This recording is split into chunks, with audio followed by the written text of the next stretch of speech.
মানুষকে বনের বাঘে খায় না, খায় মনের বাঘে। হ্যালো এভরিওয়ান, আসসালামু আলাইকুম। আশা করছি সবাই ভালো আছেন, যে যেখানেই আছেন। আমরাও ভালো আছি আলহামদুলিল্লাহ। আমি জুবাইদাস ব্লগিংয়ের জুবাইদা, সবাইকে ওয়েলকাম করছি নতুন দিনে নতুন আরও একটি ভিডিও দেখার জন্য। আশা করছি বরাবরের মতো আজকের ভিডিও ভালো লাগবে সবার কাছে। ভালো লাগলে ভালোবাসা দিয়ে সাথে থেকে যাবেন। আর লাইক কমেন্ট করতে কিন্তু একদমই ভুলবেন না। লাইক অবশ্যই দিবেন, আর ভিডিওর কোথাও কোনো অংশ যদি ভালো লেগে থাকে তাহলে অবশ্যই সাবস্ক্রাইব করে আমার পাশে থেকে যাবেন। আপনাদের ভাইয়া ইলিশ মাছ নিয়ে এসেছে, তো দেখেন কত মোটা মোটা করে কেটে নিয়ে এসেছে, সেটাই দেখাচ্ছি একদম ক্যামেরার সামনে থেকে। আর মাছ জাতীয় জিনিসটা কেন জানি বড় দেখা যায় না। মাছগুলো কিন্তু অনেক বড় ছিল। এখানে 2টা ইলিশ মাছ নিয়ে এসেছে, তো দুটার ওজন 2 কেজি 700 গ্রাম, 1700 টাকা কেজি। দাম পড়েছে দুটায় 4500। তো আমরা তিনজনের জন্য 3টা পিস রেখে দিলাম, বাকিগুলো ফ্রিজে রেখে দিয়েছি। আর সাথে ডিমও নিয়েছি।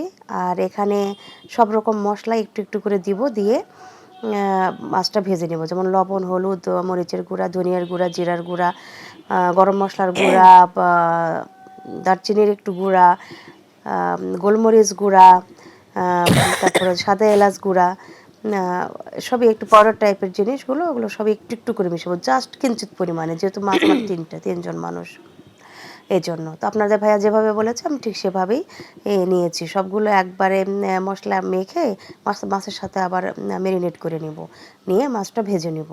তো আপনারা দেখতে থাকেন ভিডিওটি আর আমার গল্পটি শুনতে থাকেন। মানুষকে তো আপনাদের ভাইয়া অফিস করে ইলিশ মাছ নিয়ে এসেছে। দিনের বেলা তো আসলে সেভাবে সময় পায় না, আর ছুটির দিন শুক্রবার তো বাপ ছেলে আরামসে ঘুমায়। এটা তো আসলে বলে কোনো লাভ নেই। প্রায় ফ্যামিলিতে হয়তো বা এরকম যে ছুটির দিন একদিন তারা আরাম করে ঘুমায়। বাজার সেভাবে আসলে কখনো হয় কখনো হয় না, ঠিক নেই। খুবই আর্জেন্ট হলে তখন যায়। তো যাই হোক, ইলিশ মাছ নিয়ে এসেছে, তো আমাকে ফোন করে বলল যে আমি যেন নিচে যাই, যে নিয়ে আসি, আর তার একটু কাজ আছে, মানে সে ফটোকপি করবে, তো করে নিয়ে আসবে আর কি। তো আমি গেলাম, যে মাছটা নিয়ে আসলাম, আর সে ফটোকপি করতে গেল। তারপরে কি ঘটনা ঘটলো, আমি মাছ নিয়ে আরামসে ওপরের দিকে উঠছি, মানে কোনটা যে আমার বাসা, কোন ফ্ল্যাটে যাচ্ছি, মানে কোন ফ্ল্যাটে যাব, এর কোনো মানে মাথা ব্যথা নেই। আমি সিঁড়ি দিয়ে শুধু উঠেই যাচ্ছি উপরের দিকে। আমার ছেলে দেখছে যে ঘটনা কি, আমার হাতে বাজার, মাছ নিয়ে সে যায় কোথায়, আমি উপরের দিকে উঠেই চলে যাচ্ছি। এটা কি আসলে আমার মানে কোনো চিন্তা করতে করতে যাচ্ছি নাকি অন্য কিছু, এটা আসলে আমি মানে বুঝতে পারছি না। যে আল্লাহ তো আসলে আমাদের 2টা জিনিসে সৃষ্টি করেছেন, মানুষ আর জিন, সেটা আমরা সবাই জানি। কিন্তু আসলে এটা কি আমার মনের ভুলের কারণে আমি উপরের দিকে উঠে যাচ্ছিলাম, নাকি এটা অন্য কিছু? এই যে আমি এখন ভয়েস ওভার দিচ্ছি আপনাদের সাথে, কথাটা যে মনে হচ্ছে গাটা মনে হয় একদম ছমছম করে উঠছে ভয়ে। আসলেই কি বলেন তো, এটা কি মানে বনের বাঘ না মনের বাঘ, বুঝতে পারছি না। প্লিজ কমেন্টে একটু জানাবেন তো আসলেই এটা আমার সাথে কি হয়েছে। তো ভাবলাম যে এটা আপনাদের সাথে আসলে শেয়ার করা দরকার, এর জন্য শেয়ার করতে চলে এসেছি। তো আপনারা অবশ্যই আমাকে কমেন্ট করে জানাবেন যে আসলে আমার কি করা উচিত এখন।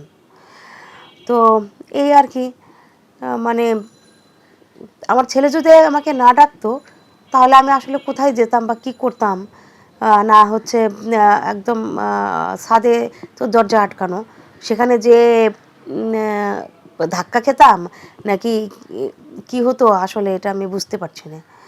যাবো ওখান থেকে ফিরে আসতাম, মানে নিজে চিন্তা করে আসলে বুঝতে পারছি না যে আমি সিঁড়ি দিয়ে যে উঠছি, আমার কি ব্যথা লাগছে না পায়ে, যে এত সিঁড়ি ভেঙে আমি উপরের দিকে উঠেই যাচ্ছি। আমার হাতে যে কিছু আছে এটা মানে আমার ফিল হচ্ছিল না, মানে আমি আপন মনে চলে যাচ্ছি, এরকম একটা অবস্থা।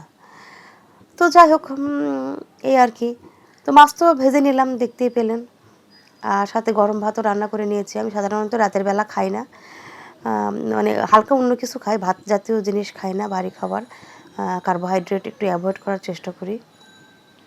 তো ভাবলাম যে আজকে সবাই ইলিশ মাছ খাবো, কারণ মাহির আব্বু তো রাতের ইলিশ, এমনি তো সে মাছ খায় না, ইলিশ মাছ আর চিংড়ি মাছ সেটা খায় খুব রেয়ার, খুবই কম।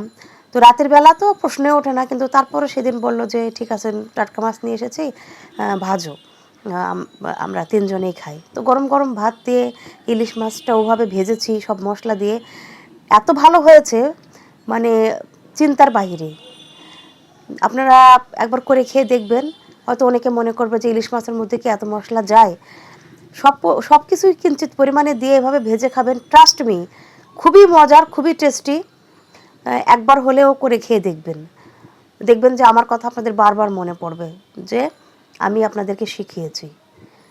সত্যিই বলছি, খুবই মজার হয়েছিল, মানে একদম পারফেক্ট। আর অবশ্যই সরিষার তেল দিয়ে ভাজতে হবে।